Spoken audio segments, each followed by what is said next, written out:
देव देव रमानाथ मधुवार्ता श्रृणु मानद। भगवान प्रकट हो गए हैं तो बोले मधुवार्ता श्रृणु मानद, मेरी बात ध्यान से सुनो, गंभीर है, मैं गंभीर संकट में हूं, बड़ा खतरा है मेरे जीवन पर। श्रुतवांच करुणाम कृत्वा, इतना नहीं केवल सुन लो, एक तो मेरी बात ध्यान से सुनो प्रभु, गंभीर संकट में हूं,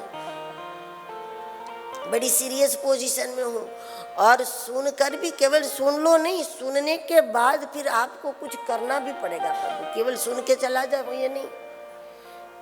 श्रुतवांच करुणाम कृत्वा हर दुखम समावह, मेरा दुख दूर करना पड़ेगा, क्योंकि काफी लोग सुन के चले जाए, आप दुख बताओ तो सुन ले, मन लगाकर सुने, अच्छे से सुने, फिर चले जाए, करे नहीं कुछ।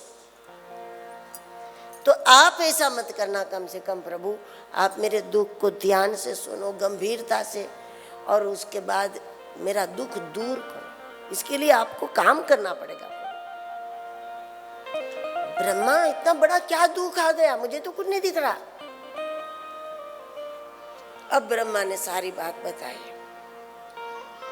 दुख यह है कि जब मैं आकर्षित हो गया, मेरे मन में विकार उत्पन्न हो गया, और वासनावश जब मैं हुआ, नहीं होना चाहिए उस जगह पर हुआ, और तब शंकर ने आकर के मेरा अपमान किया था।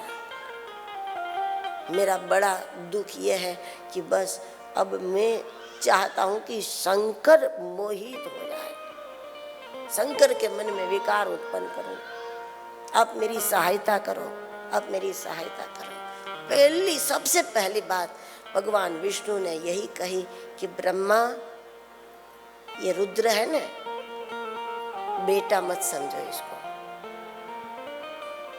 इसको पुत्र समझने की गलती ना, हाथ तुम्हारी बनाई सृष्टि में अवतार लिया है, लेकिन फिर भी रुद्र रुद्र ही रहता है, अवधूत अवधूत ही रहता है, शिव शिव ही रहता है, चाहे छोटा बनकर आवे चाहे बड़ा बनकर।